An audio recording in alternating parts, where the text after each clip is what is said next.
श्री गणेश जी महाराज, लक्ष्मी मैया की जय, सरस्वती मैया की जय, ओम नमः शिवाय, बोले ओम नमः शिवाय। लाडले हनुमान जी, आज नवरात्रि के 6वें दिन स्वरूप का जय जयकार, आज षष्ठम कात्यायनी की जय जयकार, माँ को नमन करके, माँ को ही याद करके, माँ और भोले को जय जयकार करके, लाडले हनुमान जी, दादू जी, सुंदरकांड के 2 शब्द सिखा देना प्लीज। ठीक है लाडले? खट्टू वाले, ओ खट्टू वाले श्याम, राधे राधे, राधे राधे लाला, राधे राधे। गोठ मांग लो धाम, माँ दधीमती प्रणाम। मनन और प्रार्थना लाडले हनुमान जी सिखाते रहना, ठीक है? श्रद्धा सबरी। श्री राम जय राम जय जय राम, श्री राम जय राम जय जय राम। सखा कही तुम नी की उपाय, करियो देव जो होई सहाय। श्री रामचंद्र जी ने कहा, हे सखा, तुमने अच्छा उपाय बताया, यही किया जाए, यही देव यहाँ यक हो, मतलब ईश्वर को जय करे। राम जी ने ही कहा। यह सलाह लक्ष्मण जी के मन को अच्छी नहीं लगी, क्योंकि लक्ष्मण जी चाहते थे जल्द से जल्द लंका पहुंचना है, समुद्र को जाना है, तो चलो चलते हैं। इसीलिए लक्ष्मण को क्रोध आ रहा था, तो राम जी ने रोक दिया। श्री राम जी के वचन सुनकर तो उन्होंने बहुत ही दुख पाया, मतलब लक्ष्मण जी ने कहा, हे नाथ, देव का कौन भरोसा, मन में क्रोध ले आइए और समुद्र को सुखा डालिए। यह देव तो कायर में बन आधार तसल्ली देने का उपाय है। लक्ष्मण जी ने कहा, आलसी लोग ही देव पुकारा करते हैं। लक्ष्मण ने यह भी कहा, आलसी लोग ही देव पुकारा करते हैं। तब यह सुनकर श्री रघुवीर जी ने हंसकर बोले, ऐसे ही करेंगे लक्ष्मण, ऐसे ही करेंगे, मन में धीरज रखो। ऐसा कहकर छोटे भाई को समझाकर प्रभु श्री रघुनाथ जी समुद्र के समीप गए। उन्होंने पहले सिर नवाकर प्रणाम किया, फिर किनारे पर कुछ बिछाकर बैठ गए। इधर जो ही विभीषण जी प्रभु के पास आए थे, त्यों ही रावण ने उनके पीछे दूत भेजे थे। कपट से बानर का शरीर धारण कर उन्होंने सब लीलाएं देखी। अपने हृदय में प्रभु के गुणों की और शरणागत पर उनके स्नेह की सराहना करने लगे। प्रकट बखा नहीं राम सुभाऊ, प्रकट बखा नहीं राम सुभाऊ, अति सप्रेम का विसरित गुलाब।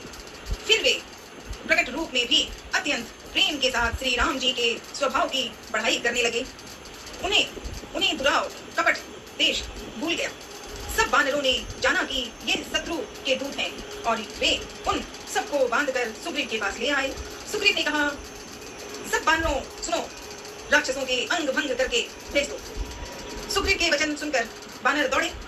दूतों को बांधकर उन्होंने सेना के चारों ओर घुमाया। बानर उन्हें बहुत तरह से मारने लगे। वे दीन होकर पुकारते थे, फिर भी बानरों ने उन्हें नहीं छोड़ा। तब दूतों ने पुकार कर कहा, जो हमारे नाक कान काटेगा, उसे कौशलाधीश श्री राम जी की सौगंध है। देखिए, वो राक्षसी जीवन में वो जो दूत आए जिसे रावण ने भेजा था, वो खुद समुद्र किनारे आकर राम राम में लग गए। यह सुनकर लक्ष्मण जी ने सबको निकट बुलाया। उन्हें बड़ी दया लगी। इससे हंसकर उन्होंने राक्षसों को तुरंत ही छुड़ा दिया और उनसे कहा, रावण के हाथ में यह चिट्ठी देना और कहना, हे कुल घातक, लक्ष्मण के शब्दों संदेश को बांचो।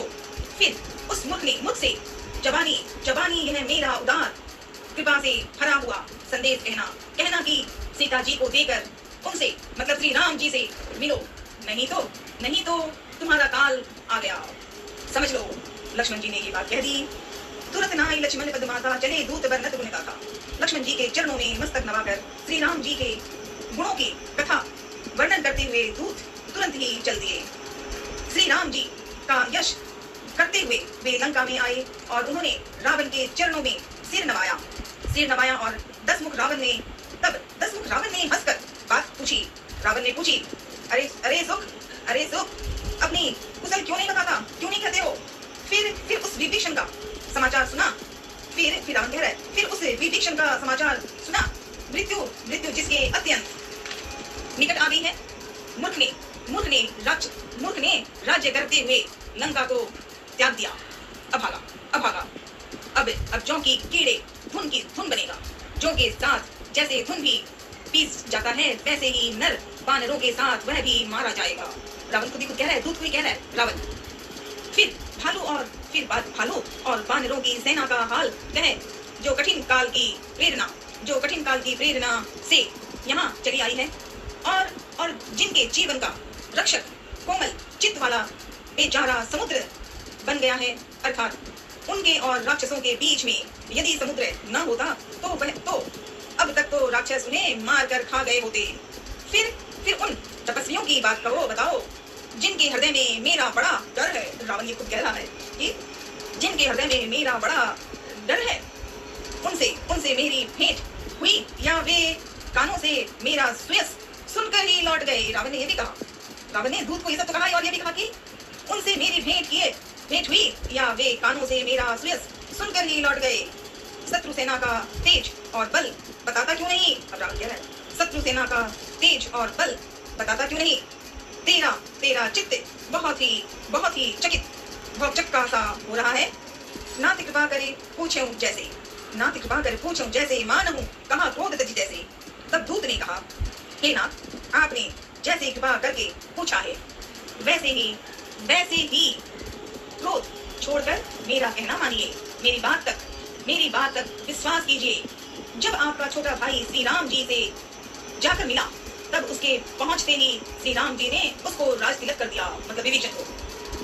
हम रावण के दूत हैं, यह कानों से सुनकर वानरों ने हमें बांधकर बहुत कष्ट दिए, यहाँ तक कि वे हमारे नाक कान काटने लगे। श्री राम जी की शपथ दिलाई तब कहीं उन्होंने हमको छोड़ा। हे नाथ, आपने श्री राम जी की सेना पूछी तो वह तो 100 करोड़ मुखों से भी वर्णन नहीं हो जा सकती। अनेकों रंगों के भालू और वानरों की सेना है, जो भयंकर मुख वाले, विशाल शरीर वाले और भयानक हैं। जिसने नगर को जलाया और आपके पुत्र अक्षय कुमार को मारा, उसका बल तो सब वानरों में थोड़ा है। मतलब हनुमान जी के बारे में बता रहे हैं, तो असंख्य नामों वाले बड़े ही कठोर और भयंकर योद्धा हैं। उनमें असंख्य हाथियों का बल है और वे बड़े ही विशाल हैं। दिवित, मयंक, नील, अंगद, गद, विक्टासर, दधी, मुख, केसरी, निशंक, सठ और जामवान, ये सभी फल की राशि हैं। दूत ने रावण को सब सुनाया। एक कपि सब सुग्रीव समाना, इन सम कोटि ने गनई को नाना। ये सब वानर बल में सुग्रीव के समान हैं और इनके जैसे एक दो नहीं करोड़ों। उन बहुत से अनेकों को गिन भी कौन सकता है। श्री राम जी की कृपा से उनमें अतुलनीय बल है। वे तीनों लोगों को तृण के समान तुच्छ समझते हैं। हे दसवीर, मैंने कानों से ऐसा सुना है कि 18 पद्म को अकेले वानरों के सेनापति हैं। वे, हे नाथ, उस सेना में ऐसा कोई वानर नहीं है जो आपको रण में न जीत सके। सबके सब अत्यंत क्रोध से हाथ मीचते हैं, पर श्री रघुनाथ जी उन्हें आज्ञा नहीं देते। हम मछलियों और सांपों सहित समुद्र को सोख लेंगे, नहीं तो बड़े पर्वतों से उसे भरकर पूर्ण पाट देंगे और रावण को मसल कर धूल में मिला देंगे। सब वानर ऐसे ही वचन कह रहे थे। सब सहज ही निडर हैं। इस प्रकार गरजते और डपटते हैं, मानो लंका को निकल ही जाना चाहते हैं। सब वानर भालू सहज ही सूरवीर हैं। फिर उनके सिर पर प्रभु सर्वेश्वर श्री राम जी हैं। हे रावण, वे संग्राम में करोड़ों कालों को जीत सकते हैं। दूत ने पूरी बात अपने ही रावण को बता दी है। रावण ने बहुत कुछ बोला और दूत ने जो बातें बताई तो रावण का दिमाग थोड़ा हिला ही होगा। अंजनी नंदन, आपकी कथाओं को एक बार मुझे सिखा दिया करो। सुंदरकांड में बोलना नहीं आता, लाला सच बताती हूँ। अभी आज जो पढ़ा, एक कपि सब सुग्रीव समाना, तो एक शब्द आता कुछ नहीं आता है, पर मान लेना मैं राम ना बोलूं, मरा बोलूं तो भी देते हो ना कृपा, प्लीज कृपा करना। आज नवरात्रि है, ढेरों बधाई, माँ कोटि नमन। आज षष्ठम कात्यायनी है, कोटि नमन और पुनः सिखाना। ठीक है अंजनी नंदन, अंजनी माँ के लाडले, पिता पवन के लाडले, पवन पुत्र सिखा देना और सदा साथ रहना, सदा साथ रहना। दादाजी बालू जी, कोटि नमन। हरे हरे महादेव।